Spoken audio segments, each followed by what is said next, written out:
Welcome to Truth with Ruth, a witty, warm, and real podcast about anything and everything health and fitness. I'm your host, Ruth Edwards, and joined by co-host Evan Edwards. Today, Ruth will be talking about whole health. If you have not already listened to the introductory episode of Truth with Ruth, we encourage you to listen to that first to get or to have a better understanding of what this podcast will be about and the topics that we're going to go over. Or if you just want to listen to our episode about whole health, you can listen to that now. All right. So I think the question I would have, and I think a lot of people have, is like, what does that mean?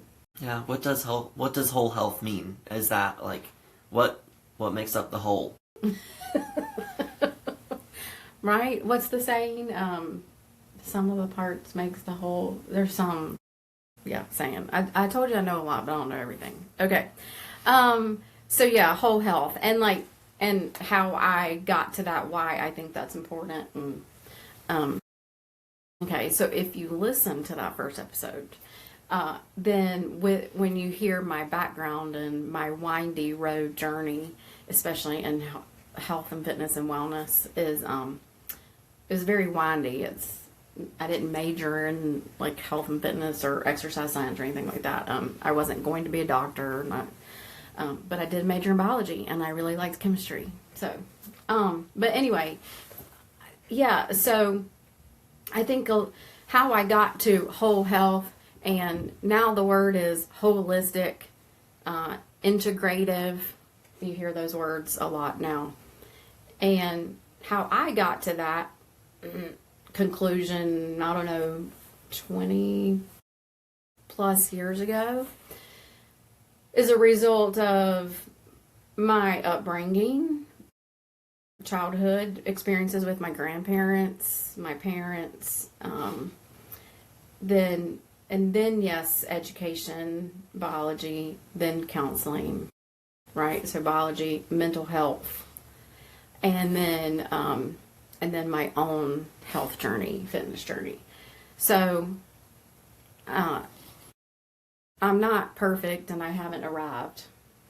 So I'm still on my journey. So because things change, you think you're doing great, and then you find out maybe not so great. So for me, one of the best illustrations, to use illustration, that I think kind of represents or explains whole health in my mind actually comes from an activity I used to do with kids at the state park. So we played this game. It was to help them understand interdependency. So that's what I'm going to borrow from, is my skill set from doing nature education, so biology, and a nature term, which is interdependency.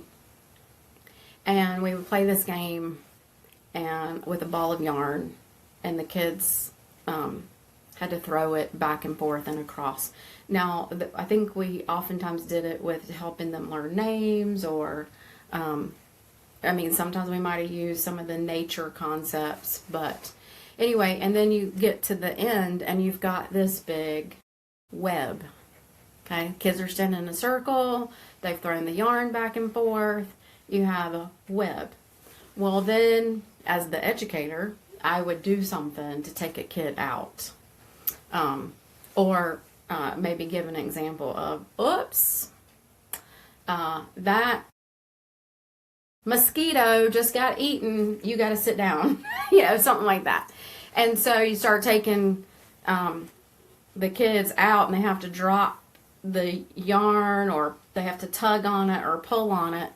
And what you see happen then is that web that was so pretty and nice and neat has now been isn't anymore. It's falling apart. It's falling apart. It's broken. It's sagging.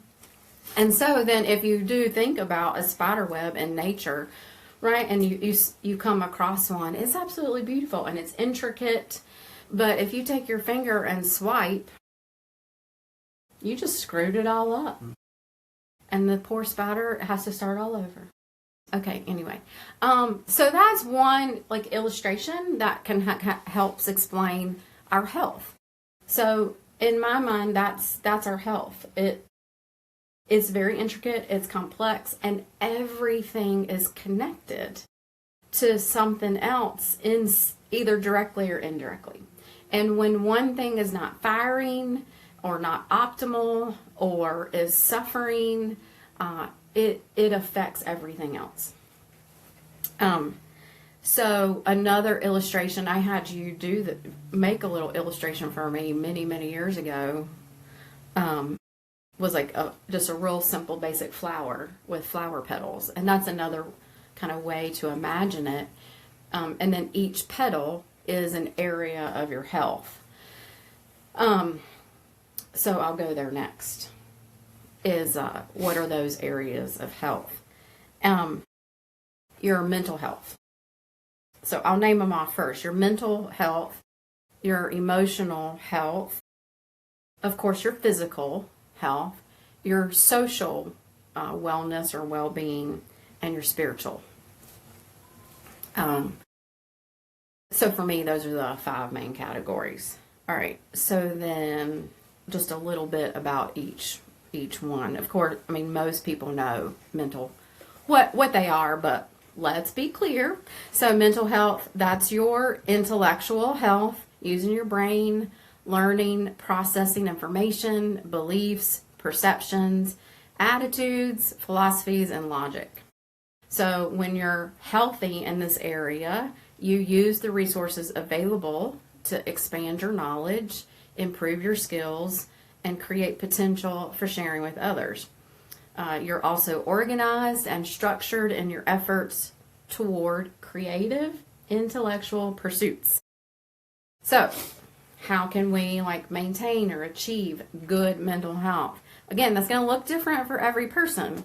But talk therapy, talking with friends, journaling, learning new things, puzzles, taking a course or a workshop, learning a musical instrument, reading, organizing, decluttering is actually on that list. So,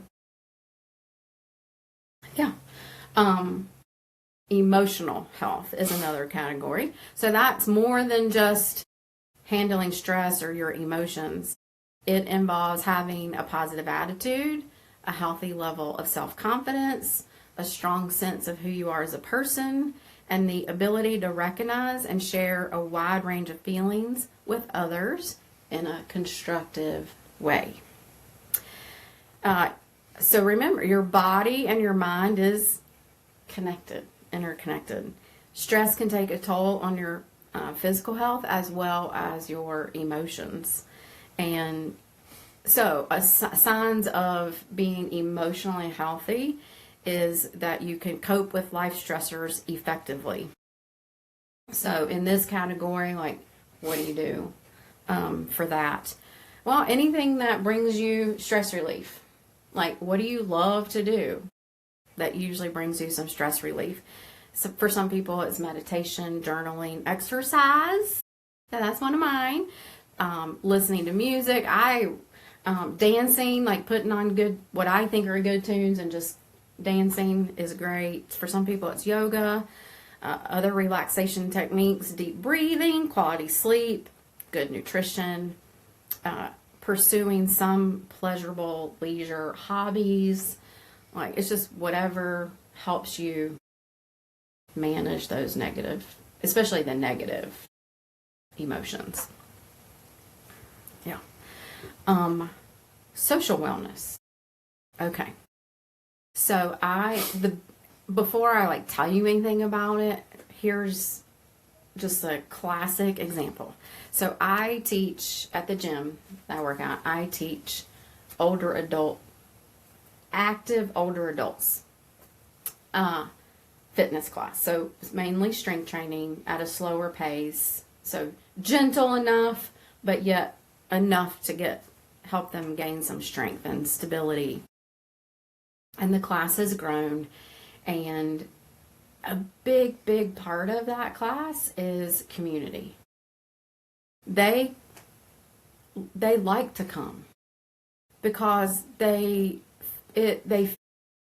want to see their friends, and they want to keep tabs on each other, and they enjoy being together. It helps them get out of the house, gives them something to do, that is productive and efficient and effective, and we keep tabs on each other. Not in that negative, nosy way, but just in a, well, where's so and so?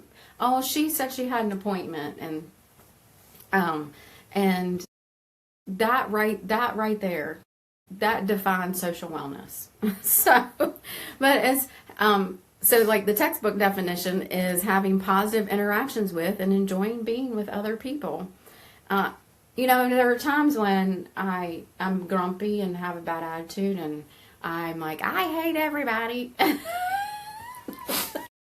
That would not be social wellness. And thankfully, that's not very often for me. But I mean, it happens. It doesn't mean you can't have your moments when you're like, I hate everybody. But generally, not. So social wellness is about having comfort and ease during work and leisure situations, and communicating your feelings and needs to others. Develop and build close friendships and intimacy, practicing empathy and effective listening, caring for others and the common good, allowing others to care for you, recognizing the need for leisure and recreation, and budgeting time for those activities. So what can you do to kind of up your social wellness? Well, time with family and friends, enjoyable time with others, positive work relationships, ask for support when needed, and give to others. So serving in some way. All right, what else we got? Of course, we have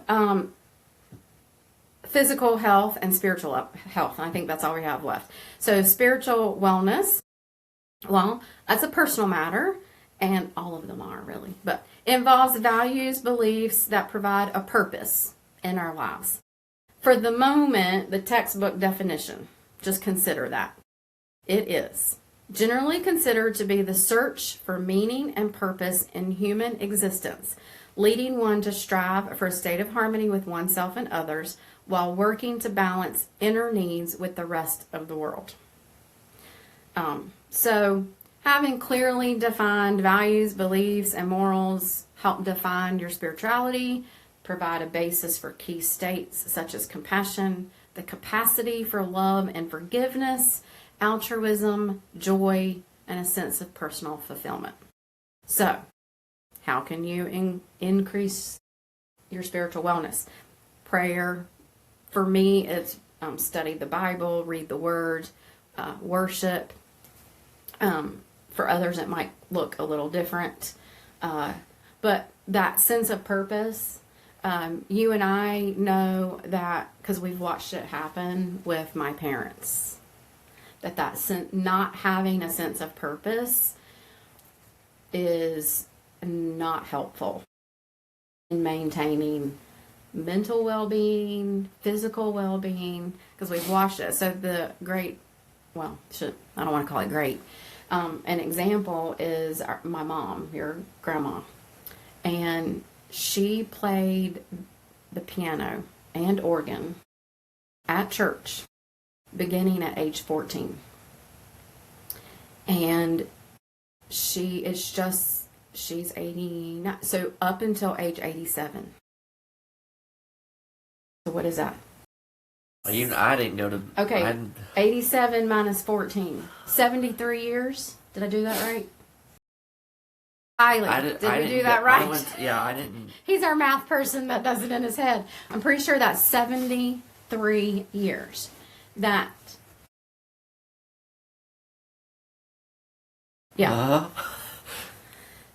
I'm a science nerd, but I need to write it down. Okay. So let's just 70 plus years that she hardly missed a Sunday. Every Sunday she was either playing the piano or the organ. And of course there was practice in there every week too. And that was a sense of purpose. And it was not her choice to stop playing. It was, let's just say, taken away from her because the church they were in shut their doors. So nobody was being mean or anything like that. It just happened. And she started going downhill pretty quick, especially mentally is not the right word, cognitive, in her cognitive health. Cognitive decline began kind of speeding up. And so that's a helpful example in how not having purpose affects everything else. Your mental health, emotional, social, spiritual, and physical. It affects all of it. So, all right. And then the last one is physical health, physical wellness. So y'all know what that is, right? It's the aspects of your life that are necessary to keep yourself physically healthy. So that might be not smoking, being physically active, eating healthy, taking responsibility for your health care by getting assessments and treatments in a timely manner. And especially in today's world, you got to stay on top of that yourself. Don't rely on your doctor to do it for you. Daily movement needs to be a high priority. Even though we're sitting for this podcast, we were not made to sit all day. That's not how God created us.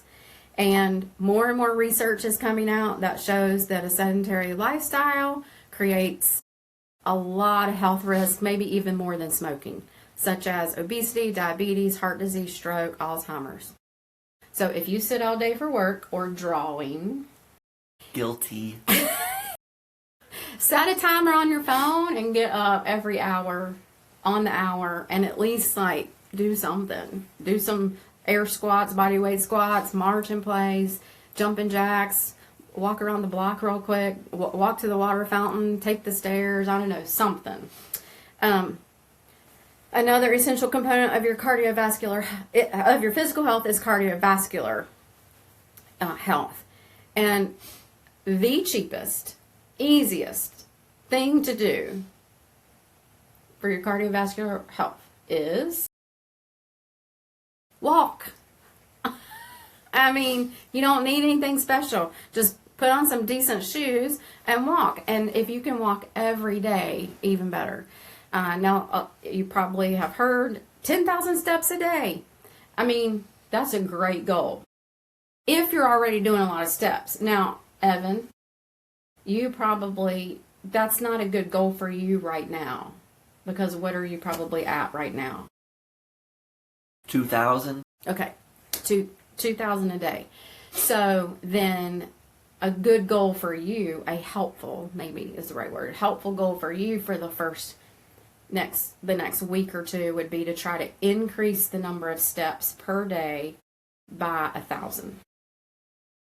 Baby steps. So, 1,000 steps a day for the next week or so, reevaluate, then can we bump it up a little bit more, then a little bit more. So do incremental, because to expect you to jump from 2 to 10 is, well, a lot of things overwhelming. You'll be really sore. You'll be too tired to pick up your pencil. I mean, But, and it can be a variety. You can walk fast, you can walk slow, you can walk your dog, you can pray while you walk. I mean, you can walk with a friend, you can walk fast then slow, all in the same walk. So you can do it out in nature on a trail, you can do it in your neighborhood, you can go to a park. So, I mean, really, the options are endless. Strength training is another really important part of being physically healthy. And if you're on social media these days, you're hearing about it more than likely. If you have any fitness stuff in your algorithm, of course that is, then you're hearing about strength training. It's like, I've been talking about this since 1995, but don't listen to me. Because increasing your muscle mass helps everything else work better. It helps your body burn more calories at rest. It's going to help you achieve muscle tone and definition, the look that people want. Another big major benefit is you're just better able to do your activities of daily life. So picking up the laundry basket, carrying the laundry basket, carrying in the groceries, putting the big pot roast in the oven and pulling it out, reaching up into the cabinet, climbing the stairs, like all the things for daily life. That's why those older adults they love that class, because it's helping them get stronger and just they don't hurt as much, and they feel better. They can get, some of them can get down in the floor to play with their grandkids, and that's important to them. Also, it's going to decrease your risk of injuries, decrease your risk of falling, prevent osteoporosis, and so strength training. And strength training can start with body weight, then bands, dumbbells, weight machines, just kind of depending on your environment and where you want to go. But I mean, it can be done with a couple of cans of peas or green beans. I mean, you can start wherever you are. If you've never done anything, then just start with a couple of canned goods or a jug of water, right? 5-pound can of beans. Yeah, I mean, you can get a pound of sugar or a pound of flour, a 5-pound bag of those, right? And just pick it up, put it down. Pick it up, put it up. Flexibility is also important. So that's where that Pilates can come in. And Joseph Pilates said, if your spine is inflexibly stiff at 30, you are old. If it is completely flexible at 60, you are young.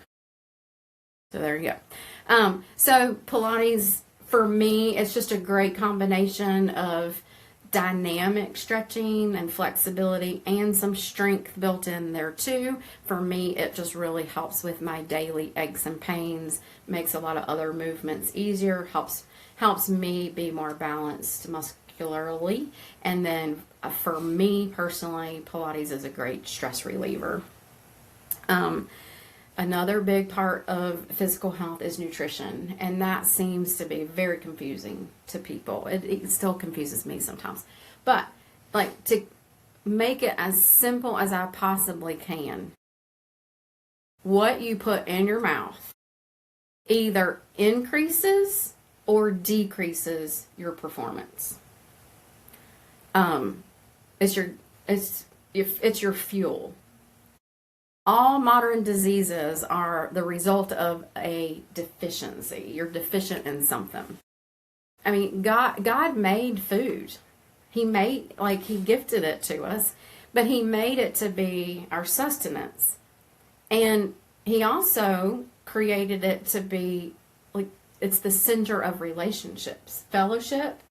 What do? You want to go out to eat? You want to come over here and eat? You want to, have a meal together? It was meant, or can be, medicinal, and it can aid recovery. And I think this was really cool when I first learned this. Did you know that when you eat in an enjoyable setting with family or friends, and like you're having a good time, talking, laughing, and eating, your body will absorb more of the nutrients? Because let's think about it. Do you like to eat when you're ticked off? Lose your appetite. Sad? I mean, some people are like, well, when I'm sad, that's when I eat cookies, or, that happens sometimes. But a lot of times when we're having very negative emotions, we don't want to eat. And that's telling you something, because your body's not going to absorb the nutrients. So many interesting things about that. So the modern American diet, or standard American diet, SAD, is very heavy or high in omega-6s, and omega-6s create inflammation and estrogen, extra estrogen. We don't want that. Eating on the go or in a hurry, yes, I'm guilty sometimes, but it can actually make your cell kind of shrink a little bit and not absorb the nutrients. Processed foods. Okay, what is a processed food? What does that mean? It means they have processed it to take out the nutrients so that it will be shelf stable, so that it won't mold, go bad. So what are you left with? Slop, mush. Yeah. Slop. Empty calories. Like, it's not really doing anything for you. And then vegetables, fruits and vegetables. Unfortunately, what we now know is that what's in the grocery store, it's just not as nutritious as it was in the, let's say, 1950s. So if you can grow your own, you even in the city, you can do it in pots on your porch. But there's farmers markets. You can find local farmers. There are sections of grocery stores now that, you know, they have more labeled, and it'll say it's actually grown in your state. But I think the simplest, easiest thing to do when it comes to food is think, what am I giving my body as fuel? And then, is this how God intended it? Like, whole foods, not the store, but whole food. So the carrot, the potato, the less you do to it, I mean, cook it, yeah, a little bit, or mash it, or whatever, put a little bit of flavor. I mean, spices are great to make your food taste good, and they're natural and God-given. So it's just, don't change it too much, because as soon as you start tinkering it and mashing it and putting it in this form, then now it's not a whole food anymore.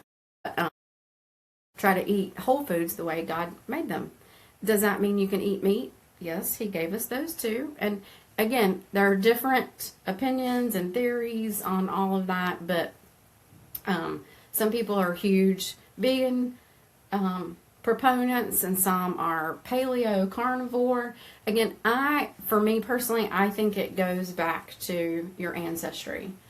And if, I mean, you can have a poop test done. It's called a stool test, and it'll analyze, and the results can tell you a lot, basically, about your ancestry, because it's like, how do you process protein, fats, and carbohydrates? And if your body's not processing protein very well, for example, well, then maybe you need to be vegan. But if your body does process protein really well, then maybe it's okay to be paleo or carnivore. Anyway, that's for you to figure out, digging into that. But there is a brain-gut connection. I know a lot about this, mainly from my own experiences. But I won't get into the details of all that today. But let's go back to the illustrations of the spider web and the flower. It's important to nurture your total health. Scripture-wise, God says in Romans 6:13,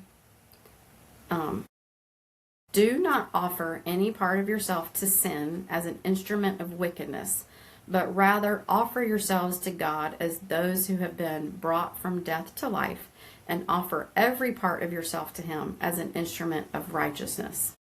So, that means all parts of our health. Ephesians 2:10 says, for we are God's handiwork, created in Christ Jesus to do good works, which God prepared in advance for us to do. What are those good works? For me, as a disciple of Jesus Christ, my purpose while here on earth is to magnify Him and advance the gospel to all peoples. Now, how that looks for me versus how that looks for you is different, because He gave me a different personality than you and different skill sets. I can't draw even a stick figure good, but He can draw anything. Like, yeah, right. So how that's gonna play out is different, but that's our purpose. But in order for us to be able to do that in ways God has called us to do, we have to be ready. And to be ready, healthy. So if I'm not healthy, then I'm not ready, and for whatever he calls me to do. And then the enemy is pleased, and I ain't doing that. I'm trying to not give him an inch or a crack or anything. But so I try to do all I can to be healthy in my mind, body, and spirit, because I know it all works together and all affects each other, so that I'm fit and able to respond to God every time he calls. So yeah, I think so. Then if you're like, well, where do I start? Well, I don't pick one. I don't know. Pick one. It doesn't matter. None of them are more important than the other. Pick one. You're like, or do a little time of self-reflection. Sit down and list it out and pick one. And like, celebrate what you're doing. Like, what are you doing well? Celebrate that. Woohoo, did it. Yay, I'm doing good in that one. But over here, this area could use a little help. And so maybe you focus on that for a minute. And your list might be long. That's okay. Again, start somewhere. So maybe your list is long and you're like, I need to work on all 5 areas. Okay, but pick one. And then within that one, pick one thing and focus on that for a little while. Develop it into a good habit. And then pick another one. Don't try to do it all at once, because it's overwhelming. Because when you have an elephant to eat, how do you eat it? How do you eat it? One bite at a time. Because if you look at that elephant, you're like, oh my God, I'm never going to be able to eat this. But one bite at a time. That's a weird image, isn't it? I was going to say, we don't support eating elephants. No, we do not. But it's a saying. It, again, hopefully gets the idea across. So one thing at a time. So I'm still learning and working and growing and striving for balance in my health too. Some days I do great. Some days I stink. Some weeks I do it really well. Some months I don't. Like, we have challenging days, weeks, and months, and it can be frustrating. It can be discouraging. It can be hard. But for me, God the Father shows up and reminds me that I'm not alone. He helps me work out new plans. I rely on him to guide me in the direction, the next step I'm supposed to take. And it's determined, diligent work, but you can do it, especially with the Lord's help. Ask him. You can send in questions to me. But you don't have to do what I do. If you're a Zumba girl or a jiu-jitsu whatever, then go do that, or skydiving, or roller skating, or it doesn't matter what it is, just do it. I will still cheer you on. I'm going to cheer you on. So, but I do encourage you to dig your heels in, spend a little time each day nurturing your mind, body, and spirit, and fight for it. Fight for your health. That was my mantra pre-2020, and it got taken away from me. I wasn't allowed to say it. So, fight for your health. You can do this. And then you will hear the Lord say, well done, good and faithful servant. You have been faithful over a little. I will set you over much. Enter into the joy of your master. That's from Matthew 25:23. And that comes from a parable. I'm not trying to take that out of context, but God does set us, give us a little to be faithful with, and when we're faithful with that, he gives us more. So our health is the same. It's up to us. It's our body. So it's up to us. Nobody's going to do it for you. Does that? Not your mom, not your dad, not your brother, not your sister, not your friend. Some of them might try. Yeah, that's true. Some of them might try. Even me, I'm like, did you take your vitamins? Did you take your stuff? Are you taking it? You might want to double up on it. We might try to do it for you, but nobody can do it for you. Yeah. So, does that cover whole health? I think so. There's 5 parts. they all affect each other. You can't ignore one and not see an effect on the others. They all play together. Which illustration do you like best, the flower or the Well, I was spider web? thinking one of my own. Oh. Okay, tell me. Well, in church, or even if not in, I feel like this is something everybody's heard, whether in church or not in church, Okay. but your body's a temple. Yes. Now, nobody's going to temples very much anymore. So I like to think of a house with 5 rooms, because there's 5 parts. Okay. So you've got your kitchen, your living room, your bedroom, your bathroom, and your office or laundry room, or Okay. a house with 5 spaces. Okay. And if, let's say, the bedroom, you use your bedroom to sleep. You're staying an hour up past your bedtime. And then that hour grows into 2 hours, and 3 hours, and 4 hours. And now you're not going to bed at all. And now you're super tired. And now because you're not using, or you're ignoring your bedroom, now you're too tired to make yourself anything to eat. So now you're not eating in the kitchen. And you're too tired to do the laundry in the laundry room. So now the laundry's piling up. So ignoring one part affects everything else. So a house with 5 spaces, and you let one of those spaces go ignored, it all starts to pile up in the others. Yeah. That's great. Yeah. So that's how I see it. It can be a spider web, a house, something. Yeah. Well, and I'll jot that down because I do want to address that at some point, is that our body's a temple. And so we'll get into that another episode, but that's helpful. I told y'all he was insightful. So he always gives me food for thought. And I'm like, where did you come up with that? Where'd that come from? And I'm always, I don't know, I'm not surprised, but I'm like, oh, that's really cool. I've also been holding in a sneeze, so.